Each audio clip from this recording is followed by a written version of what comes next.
मैंने जोशी सर को फ़ोन लगाया। घंटी जा रही थी, मेरी हार्ट बीट बढ़ रही थी। दिमाग में बस यही चल रहा था कि क्या बोलूं, कैसे बोलूं, क्योंकि साल भर वो मुझे बोलते रहे लेकिन मैंने उनकी बात नहीं मानी। वो वैसे ही मुझे ताने मारते हैं, लेकिन एक बात ये भी सच थी कि पूरे कॉलेज में वो एक लौते थे जो इस मामले में मेरी मदद कर सकते थे। मैं ये सब सोच ही रहा था कि जोशी सर ने फ़ोन उठाया। हेलो, कौन?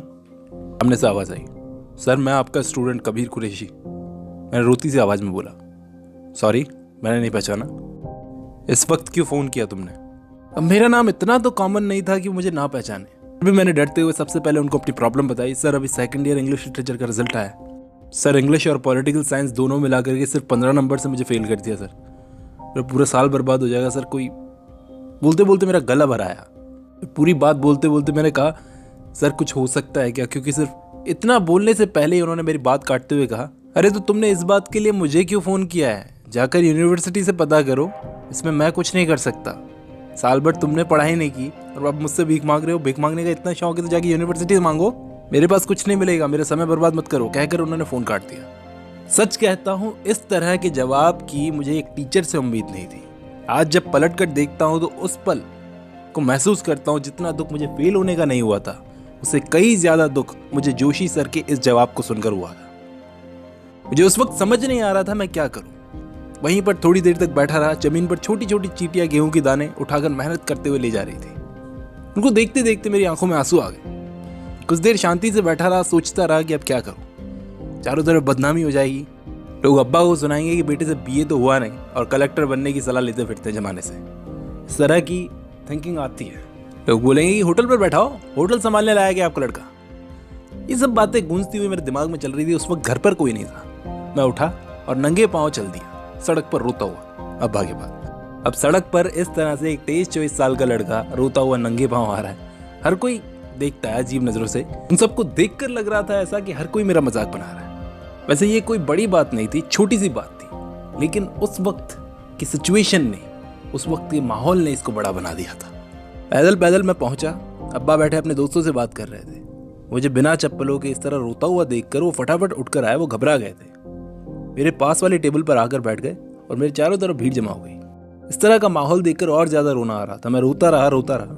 अरे बेटा हुआ क्या है, कुछ बोल तो सही, रो क्यों रहा है, मुझे डर लग रहा है, कुछ बता तो सही। बोलते बोलते अब्बा का गला भर आया। आसपास होटल में काम करने वाले सारे जमा हो गए थे। सलीम पानी लाओ। उन्होंने मुझे पानी पिलाया। फिर एक बार अब्बा ने पूछा, क्या हुआ, क्यों रो रहा है? मैंने सबकी तरफ देखा, सब मेरी तरफ देख रहे थे। मैंने रोते हुए बस इतना कहा, अब्बा मैं फेल हो गया, और नीचे सर करके रोने लगा। अरे तू इतनी सी बात के लिए इस तरह रोता हुआ यहां पर आया जैसे तेरा बाप मर गया? बताओ जी, अब्बा ने कहकर चारों तरफ देखा। अरे मैंने सोचा ऐसी कौन सी बड़ी बात हो गई जो मेरा लौंडा यहां तक रोता हुआ आया। कहकर वो सारे के सारे हंसने लगे। कोई बात नहीं कबीर भैया, अगली बार हो जाएगा, सलीम बोला। मैंने हैरानी से अपने बाप की तरफ देखा। यह मेरा पूरा साल खराब हो गया और इनको कोई बड़ी बात नहीं लग रही थी। बाप मेरा पूरा साल बर्बाद हो गया है। उस वक्त एक बहुत समझदारी वाली बात मेरे बाप ने मुझसे बोली थी कि बेटा मेरे लिए तेरा ये एक साल ज़रूरी नहीं है, मेरे लिए ज़रूरी है तू। साल तो ज़िंदगी में बहुत आते रहेंगे, बेटा एक ही है, किस्मत वाला है जो तू फेल हुआ है। जो बाकी लोगों को सीखने को नहीं मिला वो तुझे मिल रहा है। आगे जाकर तुझे ये सब समझ में आएगा कि मैं ऐसा क्यों बोल रहा हूँ। अब्बा ने घड़ी में समय देखा, शाम के 6 बज रहे थे। उन्होंने स्कूटर की चाबी उठाई और मुझसे कहा, चल मेरे साथ। सलीम, होटल की चाबी घर पर दे देना। कहाँ जा रहे हैं? मैंने पूछा। तू बैठ तो सही पीछे चुपचाप, कहकर उन्होंने स्कूटर उठाया, मुझे पीछे बैठाया और स्कूटर चलाने लगे। पीछे मैं बैठा अब्बा को देखकर सोच रहा था, कोई शक नहीं है ये मेरा ही बाप है। मुस्कुराता हुआ उनकी तरफ गाड़ी के कांच से देख रहा था। जिसे फर्क पड़ना चाहिए उसे कोई फर्क नहीं पड़ रहा, तो मुझे क्यों इतना फर्क पड़ रहा है? उन्हें देख देख कर बार बार मैं मुस्कुरा रहा था। नजर पड़ी कि स्कूटर के कांच में से वो भी मुझे देखकर मुस्कुरा रहे थे। सबको ऐसा बाप मिलना चाहिए। घर पहुंचकर शाम के 7 बजे मुझे नींद आ गई। इस बीच क्या हुआ मुझे नहीं पता। सुबह 8 बजे मेरी नींद खुली। सामने कूलर चल रहा था, उसे मैं चुपचाप देख रहा था। अम्मी की जब मुझ पर नजर पड़ी कि मैं जाग चुका हूं तो उन्होंने पूछा, चाय बनाओ। मुझसे सबके सब ऐसे बात कर रहे थे जैसे कुछ हुआ ही ना, लेकिन ये चीजें दिमाग से जाती नहीं इतनी जल्दी। मेरा फोन साइलेंट पड़ा था कल रात से। जब उठाकर देखा तो आशीष के 15 मिस्ड कॉल और 10 भावना के। 1 घंटे बाद जब मैं छत पर गया, जाकर आशीष को फ़ोन लगाया, उसने फ़ोन उठाते ही गालियों की बरसात शुरू कर दी। अबे एक जवाब नहीं दे सकता था क्या? कहाँ गया है कल से? ना कोई फ़ोन ना कोई जवाब। भाई चिंता मत कर भाई, ऐसा कुछ नहीं करूँगा उल्टा सीधा, मैंने शांति से जवाब दिया। जी बहुत मेहरबानी आपकी। कोई बात नहीं, चुप साले। एक जवाब देने में क्या जा रहा था? सो गया था यार, अभी नींद खुली है। और वैसे तू क्यों रो रहा है? तूने तो टॉप किया ना पूरी क्लास में। मैं नॉर्मल होकर बोला। तू इतना नॉर्मल कैसे भाई? क्यों, इसमें भी तुझे तकलीफ है? अरे नहीं यार। अच्छा सुन, कल यूनिवर्सिटी में मुझसे मिल, साथ चलकर डिसाइड करते हैं कि कौन कौन सी कॉपीज़ को रीचेकिंग के लिए लगानी है। तेरे सर की कसम खा के बोलता हूँ, तेरा साल बर्बाद नहीं होने देगा तेरा भाई। रहने दे यार, इतना बड़प्पन क्यों दिखा रहा है? मैंने कुछ फैसला किया। क्या? मुझे अब आगे पढ़ाई नहीं करनी। क्या दिमाग ठिकाने पे तो है? क्या बोल रहा है? बिल्कुल ठिकाने पे। तू एक बार कल मिल तो सही मुझसे, कह कर उसने जोर देकर मुझे मनाने की कोशिश की, लेकिन जैसे तैसे मैंने उसे टाल दिया। उसी दिन सुबह 11 बजे जब अब्बा अपने काम पर थे, मैं वहीं पहुंच गया। मुझे इतने दिनों बाद इस तरह होटल पर आता देख वो थोड़े से हैरान हुए, फिर मुझे अपने पास बैठाया। कुछ देर तक तो मैं कुछ नहीं बोला और वहाँ का माहौल देखता रहा। आखिर अब्बा ने बहुत देर तक छाई चुप्पी को तोड़ा और बोले, मैंने तुझे वहाँ पर सीखने के लिए भेजा था बेटा, डिग्रियों की रद्दी जमा करने नहीं। मुझे तुझ पर पूरा भरोसा है, तूने वहाँ पर पढ़ाई की होगी। और क्यों भरोसा है आपको मुझ पर? मुझे पता है आप मेरा दिल बहलाने के लिए ये सब बोल रहे हो ना। मैंने कहा, क्योंकि बेटा कबीर, मैं तुझे जानता हूँ। तू बहता हुआ पानी है और पानी को कोई नहीं रोकता, पानी अपना रास्ता खुद ढूंढ लेता है। मुझे भरोसा है तू अपना रास्ता खुद ढूंढ लेगा। अरे तू मेरा बेटा है, और अगर रद्दी जमा करने का तुझे इतना शौक है तो नोटों की कर, डिग्रियों की नहीं। मैं समझ नहीं पाया वो क्या कहने की कोशिश कर रहे थे, लेकिन वो अपनी बात पूरी करते तभी अचानक एक लंबी सी कार आकर लाल कलर की होटल के सामने रुकी। वो कार एकदम चमकदार लाल कलर की थी। जिस कार का दरवाजा खुला और अंदर से एक गंजा सा पैसे वाला आदमी आधी चड्डी में बाहर निकला। एक हाथ में उसके कार की चाबी थी, दूसरे हाथ में कोई पोटली सी थी कपड़ों की। कार की दूसरी सीट पर उसकी बीवी बैठी थी। मुझे पता तो नहीं था वो कौन थी, लेकिन देखने में उसकी बीवी जरूर लग रही थी, जिसका सारा ध्यान अपने हाथ में बड़े से मोबाइल पर था। चड्डी वाले करोड़पति से धूप बर्दाश्त नहीं हो रही थी। यहाँ गल्ले पर बैठे मैं और अब्बा उसे देख रहे थे। वो कुछ पूछना तो चाह रहा था, लेकिन हिचकिचा रहा था। क्या चाहिए? अब्बा ने तेज आवाज में पूछा। तो वो बोला, ए भाई साहब, यहाँ पर कोई गरीब मिलेगा क्या? क्या करना है आपको गरीब से? अब्बा ने साफ और सीधे शब्दों में पूछा। दरअसल मेरे पास कुछ पुराने कपड़े हैं भाई साहब, किसी गरीब को दान करने थे, कहकर वो अपने हाथ में जो पोटली थी उसे हिलाते हुए बोला। अब्बा बोले, अरे भाई साहब, मैं हूं ना इतना बड़ा गरीब आपके सामने। आप? उसने हैरानी से पूछा। जी, मैंने मुस्कुराते हुए कहा। इसके बाद वो कार वाला एक नहीं 3 पुराने कपड़ों की पोटली, 3 पोटली होटल के सामने रख गया, होटल के बाहर, और पीछे से उस लाल चमकदार कार को हाथ हिलाया अब्बा ने। मैं उनके पास जाकर बोला, क्या करोगे इनका? तू देख मैं क्या करता हूँ, कहकर उन्होंने सामने दुकान पर बैठे जुआ खेल रहे 2 गुजरातियों को हाथ पे इशारा करके बुलाया। ए ओए, सूच है? एक गुजराती ने हाथ हिलाकर चिल्लाकर पूछा। तमें पहला आई ना वो, कहकर अब्बा ने उन दोनों को अपने पास बुलाया। वो दोनों दौड़कर आए और कपड़ों की पोटली के सारे कपड़े निकाल कर देखने लगे। पूरे कपड़ों को गिनने के बाद, ठीक से देखने के बाद, उनमें से एक आदमी बोला, सेठ जी, इन सब के 500 रुपये आएंगे, आपको जच्चे तो दो, वरना कोई बात नहीं। उसके इतना बोलते ही अब्बा ने आगे हाथ बढ़ाया और बोले, ला पैसे। और उसने 500 के नोट गिनकर अब्बा के हाथों में रख दिए और हम दोनों आकर वापस गल्ले पर बैठ गए। मैंने पूछा, अब वो क्या करेगा इन कपड़ों का? अब्बा बोले, हटवाड़ा लगाते हैं शास्त्री नगर में दोनों जने, वहाँ बेच देंगे। तो मैंने पूछा, आप ये कपड़े किसी गरीब को भी दे सकते थे, लेकिन आपने अपना फ़ायदा देखा। तो अब्बा बोले, मुझे कोई तकलीफ़ नहीं थी, अगर किसी गरीब को पहनने को कपड़े नहीं हो मैं उसे कपड़े दूँ, लेकिन मैं जानता हूँ गरीब को, क्योंकि गरीब को अगर मैं बोलूँ कि पुराने फटे हुए कपड़े हैं तो वो नहीं लेगा। लेकिन यही इन्हीं कपड़ों को ये दोनों जने धुलवा कर, प्रेस करवा कर शाम को हटवाड़े में बेचेंगे ना, तो वही गरीब हटवाड़े में उन्हीं कपड़ों को पैसे में खरीदेगा और खुशी से खरीदेगा। क्योंकि मेरे बच्चे, जिस चीज़ को हम कीमत अदा करके खरीदते हैं ना, तो उस चीज़ की कदर भी होती है। वो गाड़ी वाला, पैसे वाला जो ये कपड़े देकर गया ना, मैंने वैसे लोगों को भी हटवाड़े में चीज़ें खरीदते देखा है। बस फ़र्क सिर्फ इतना होता है, हटवाड़े वाले उन्हीं चीज़ों को धोकर, चमका कर, पॉलीथिन में पैक करके बेच देते हैं। अब्बा की ये बात सुनते ही मेरे चेहरे पर हल्की सी मुस्कुराहट आ गई। क्यों, तेरे कॉलेज में आज तक ये चीज़ सिखाई नहीं ना तुझे? उन्होंने हंसते हुए पूछा। और पता नहीं क्यों आज इस गल्ले पर बैठे बैठे बड़े दिनों बाद मुझे अब्बा के उस दोस्त जगदीश शर्मा की याद आ गई। जब मैंने स्कूल पास किया था तो वो बोल कर गया था, भाई कुरैशी साहब, आपका लड़का या तो आपका नाम दुनिया भर में करेगा या एकदम डुबा देगा। आज लग रहा है जैसे उन्होंने एकदम सही कहा था। मैं यूं ही अपने ख्यालों में खोया हुआ था, तभी अब्बा ने मेरे कंधे पर हाथ रखकर बोला, तू यहीं बैठ, मैं आधे घंटे में एक छोटा सा काम निपटा कर आ रहा हूँ। बैठा रहना, गले की तरफ ध्यान देना और ज़्यादा दिमाग पर जोर मत दे। जो हो गया भूल जा, आगे की सोच। कह कर अब्बा चले गए और मैं वहीं बैठा बैठा दोबारा अपने ख्यालों में खो गया। पता नहीं किन ख्यालों में खोया हुआ था, कुछ होश ही नहीं था कि सलीम मुझे बार बार कबीर भैया, अरे भैया बोल बोल कर 4 आवाज़ें लगा चुका था। चौथी आवाज़ से मैं होश में आया, देखा तो सामने एक गंजा सा 30-35 साल का गोरा सा आदमी काउंटर पर दोनों हाथ रखे मेरी तरफ देख रहा था, मुस्कुरा रहा था। शायद वो ये देखकर मुस्कुरा रहा था कि मेरा किस तरह से सामने खड़े 5 फुट 10 इंच के आदमी पर ध्यान नहीं था। माफ़ कीजिएगा, मैं कुछ सोच रहा था। मैंने कहा, भाई मैं जहाँ तक समझता हूँ आप शायद कुरैशी साहब के साहब जाते हैं। उसने कहा, हाँ जी मैं उनका बेटा हूँ। आपको कोई काम था? बस है, काम तो है लेकिन अभी उनसे मिलकर ही बातचीत करनी है मुझे। फिर उस आदमी ने मुस्कुराते हुए मुझसे पूछा, कहाँ है आपके अब्बा जान? जी वो अभी लौटते ही होंगे। मैं ये सब बोल ही रहा था कि तभी मेरी नज़र पड़ी काउंटर पर रखी एक किताब पर, जो कि उसके दोनों हाथों के बीच पड़ी थी। वो किताब इकोनॉमिक्स की थी और उस पर नाम लिखा था आसिफ अली। जिसे पढ़कर मैं रुक गया और कुछ सोचने के बाद उस आदमी से पूछा, आप ये किताब क्यों पढ़ रहे हैं? क्यों, क्या हुआ? उसने पूछा।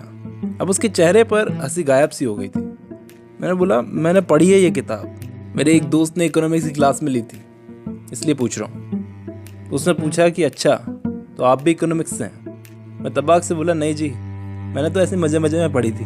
पूरी पढ़ी है तुमने? पूरी तो नहीं पढ़ी खैर, लेकिन इतना पता है कि इसमें क्या है, किस तरह से इसने लिखा है। इसके बाद उसका अगला सवाल था, तो कैसी लगी तुम्हें? एकदम ही घटिया। पढ़कर ऐसा लगता है जैसे राइटर ने बिना रिसर्च करे लिख दिया। सुनकर वो आदमी हंसने लगा और मैंने उसे सलाह दी कि अगर इकोनॉमिक्स को पढ़ना है तो कौन कौन से विदेशी राइटर्स हैं उन्हें पढ़ें। और 15-20 मिनट तक हम में इकोनॉमिक्स पर बहुत सारी बातें हुई और आखिर में मैंने उसे जो राइटर्स बताए थे उनके नाम उन्होंने लिए और बोले कि अच्छा मैं बाद में आ जाऊँगा जब भी तुम्हारे अब्बा जान आएंगे। कहकर वो मुस्कुरा कर जाने लगे। तभी पीछे से मैंने रोका, ज़रा सुनिए। हाँ बोलो, कहकर वो पलटा। तो मैंने पूछा, आपका नाम क्या है वैसे? मुस्कुरा कर बोला, आसिफ अली, जिसकी किताब की अभी तुमने बुराई की। ये कहकर मुझे समझ नहीं आया मैं उसे क्या रिएक्शन दूँ। वैसे मुझे पसंद आया कि तुम इकोनॉमिक्स में काफ़ी नॉलेज रखते हो, कहकर वो चला गया। वहाँ पर बैठे बैठे दोपहर हो चुकी थी, तब तक अब्बा भी वापस आ चुके थे। आधे घंटे का कहकर वो 2 घंटे तक चले गए थे। दोपहर को 2 बजे वो आए। मेरे कंधे पर हाथ रखकर उन्होंने कहा, कबीर जाओ, अब घर जाओ, आराम करो। लेकिन मैं अभी भी वहाँ पर रुकना चाहता था क्योंकि मुझे उस आदमी का इंतज़ार था, क्योंकि मेरे मन में कुछ सवाल थे राइटिंग को लेकर जो मुझे उससे पूछने थे। भले ही वो घटिया दर्जे का राइटर था लेकिन इंसान बड़ा अच्छा था। और जिस चीज़ ने मुझे उसकी सबसे ज़्यादा पसंद किया वो ये थी कि उसने अपनी किताब पब्लिश करवाई है। ये कोई कम बात नहीं होती। तो मुझे उससे मिलना था एक बार। अब्बा मुझे घर भेजने पर जोर देने लगे तो आखिर मुझे घर जाना ही पड़ा। शाम को जब अब्बा घर लौटे तो अच्छा वक्त देखकर मैंने पूछा, अब्बा? उन्होंने बिना मेरी तरफ देखे टीवी का चैनल बदलते हुए कहा, कुछ पूछना है? पूछो। पहले ये टीवी की आवाज़ थोड़ी कम कीजिए ना। उन्होंने टीवी बंद करते हुए कुछ खाते हुए पूछा, पूछो क्या पूछना है? आज वो आपसे मिलने आए थे ना? कौन? आसिफ अली नाम था उनका। मैंने उन्हें याद दिलाया। हाँ हाँ, आसिफ भाईजान, वो तुम्हारे बारे में पूछ रहे थे। लेकिन तुम उनके बारे में क्यों पूछ रहे हो? मुझे उनसे कुछ बात करनी थी, कुछ पूछना है पढ़ाई को लेकर।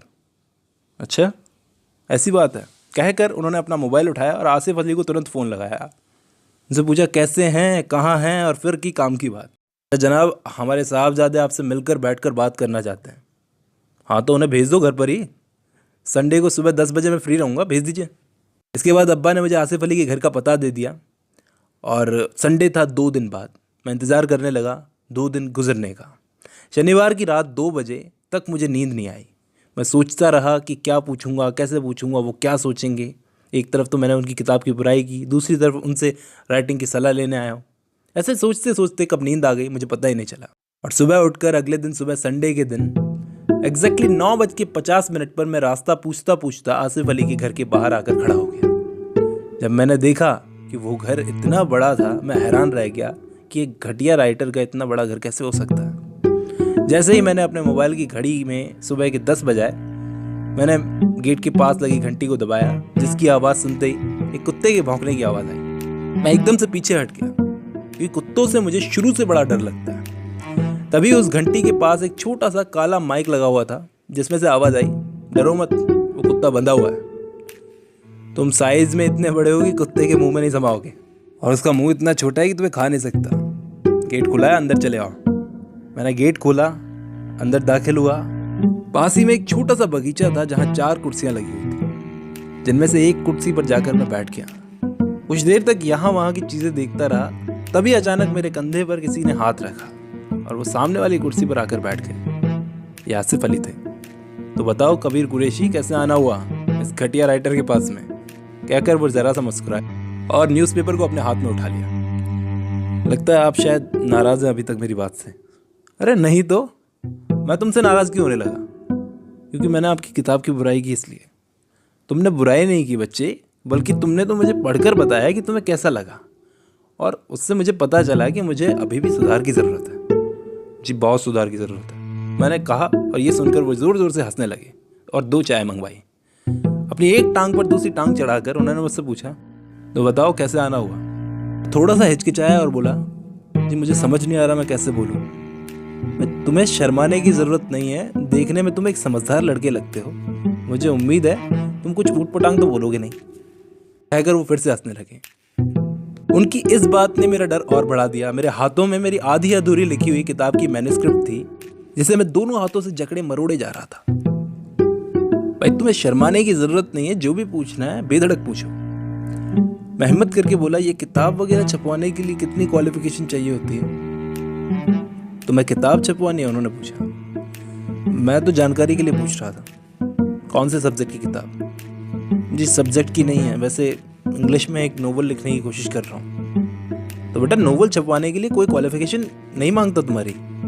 हाँ, अगर तुम एकेडमिक्स की, नॉन फिक्शन की या हिस्टोरिकल बुक्स लिख रहे हो तब शायद तुम्हारी क्वालिफिकेशन जानने की कोशिश की जाएगी। और अगर किसी ने पूछ ली तो? अरे भाई पूछ ली तो पूछ ली, सबको जवाब देने की ज़रूरत नहीं है। यकीन मानो कोई नहीं जानना चाहेगा। तुम अगर एक अच्छी कहानी लिखते हो नोवेल वगैरह में, तो तुम्हारी क्वालिफिकेशन से क्या मतलब है? इतना बोलते बोलते उनकी नज़र पड़ी मेरे हाथ में जो किताब थी, जो मैन्युस्क्रिप्ट थी जिसे मैं मोड़ रहा था। जैसे देखकर वो बोले, यह हाथ में क्या है तुम्हारे? इस तरह मोड़कर ख़राब मत करो, लाओ दिखाओ क्या है। कहकर उन्होंने मैन्युस्क्रिप्ट ले ली और अपना चश्मा खोलकर उसे पढ़ने लगे। 10 मिनट में उन्होंने 4 पन्ने ही पढ़े थे और पढ़ते पढ़ते उनकी हंसी नहीं रुक रही थी। किसी बच्चे की तरह वो एक एक लाइन को 2-2 बार पढ़ते। मैन्युस्क्रिप्ट को नीचे रखकर कुर्सी पर पीछे की तरफ गिरकर वो ज़ोर ज़ोर से हंसते। उनकी हंसी नहीं रुक रही थी। कुछ बोलने की हालत में वो थे नहीं, अपने आंसू और पेट के दर्द को सहन नहीं कर पा रहे थे और शांत हुए और चुपचाप बैठे। और फिर से अचानक कुर्सी के बल गिरकर एक टांग उठाकर ज़ोर ज़ोर से हंसने लगे। अब टाइम था संडे 4:15। मैं आसिफ अली के घर पर लंच भी कर चुका था और 3 बार चाय भी पी चुका था। 4:15 पर उन्होंने मेरी मैन्युस्क्रिप्ट का आखिरी पन्ना पलटा और उस पन्ने को आगे पीछे से देखते हुए बोले, इसके आगे का कहाँ है कबीर? मैंने जवाब दिया, जी अभी लिख रहा हूँ। उन्होंने आंखें पोंछते हुए मुझसे कहा, यार आज तो पेट में दर्द कर दिया तुमने। क्या किरदार है, माशाल्लाह क्या किरदार थे। कहकर वो फिर से हंसने लगे और रुक रुक कर बोले, इसकी एक अच्छी कॉमिक बन सकती है। उनकी ये बात सीधे जाकर मुझे लग गई, क्योंकि मैंने कभी इस मैन्युस्क्रिप्ट को कॉमिक बनाने के लिए नहीं लिखा था। मैंने उनकी डाइनिंग टेबल पर पड़ी मैन्युस्क्रिप्ट को उठाया, कुर्सी से उठकर जाने लगा। वो मुझे ऐसा करते देख रहे थे, समझने की कोशिश कर रहे थे। फिर चश्मा उतारकर टेबल पर रखते हुए पीछे से आवाज़ दी, कबीर एक दफ़ा यहाँ आकर बैठो, मुझे तुमसे कुछ बात करनी है। जिस तरह मैं उठकर गया था वैसे ही चलते चलते यू टर्न लेकर वापस आया और कुर्सी पर आकर बैठ गया नीचे गर्दन करके, और दबी आवाज़ में उनसे पूछा, कहिए क्या बात करनी है? तुम इस तरह उठकर क्यों चले गए? मैंने पूछा। क्योंकि मुझे आपका मेरी मेहनत को ऐसे बच्चों की कॉमिक से कंपेयर करना अच्छा नहीं लगा सर। तो कॉमिक में क्या बुराई है? बुराई? सर आप क्या कह रहे हैं? कॉमिक राइटिंग को सीरियसली कौन लेता है? अरे मैं तो नोवेल लिख रहा हूँ सर, और लोग इसे नोवेल ही मानेंगे, मैंने ऊंची आवाज़ में कहा। अच्छा, तुम चाहते हो लोग तुम्हारे नोवेल को सीरियसली लें, और तुमने कौन सा राइटिंग को सीरियसली लिया, ये बताओ। उन्होंने सीधा सा जवाब दागा। मेरा गुस्सा थोड़ा सा शांत हुआ। मैं सोचने लगा। वो फिर बोले, कभी किसी बड़े राइटर की नोवेल पढ़ी है तुमने कबीर? और उसे पढ़कर सोचा है कि इस राइटर की लैंग्वेज, प्लॉट और नज़रिए में क्या खास बात है जो मुझे सीखनी चाहिए? थोड़ा सोचने के बाद मैं बोला, लेकिन आपको तो पढ़ने में अच्छी लगी ना, तो बाकी लोगों को क्यों नहीं लगेगी? अरे मुझे इसे पढ़कर बड़ा मज़ा आया, लेकिन इस वर्क में मैच्योरिटी की कमी है। मैं तो कहूँगा तुम्हें अभी बहुत काम करने की ज़रूरत है, क्योंकि क्रिटिसिज्म का बड़ा सामना करना पड़ेगा। अगर तुम वर्क में सीरियस नहीं जोड़ते कुछ भी, तो तुम्हारा वर्क लिटरेचर में कभी शामिल नहीं हो पाएगा, क्योंकि कुल मिलाकर ये एक ऐसा लिटरेचर होगा जो मज़ा तो देगा, लेकिन जिसकी कोई कदर नहीं होगी। मैंने कभी इसके बारे में पहले नहीं सोचा था कि ऐसा भी होता है। उनकी पूरी बात सुनने के बाद में मैंने अपनी मैन्युस्क्रिप्ट उठाई और वापस घर की तरफ लौटने लगा, ख्यालों में डूबा हुआ। और इसके आगे की कहानी नेक्स्ट पार्ट में।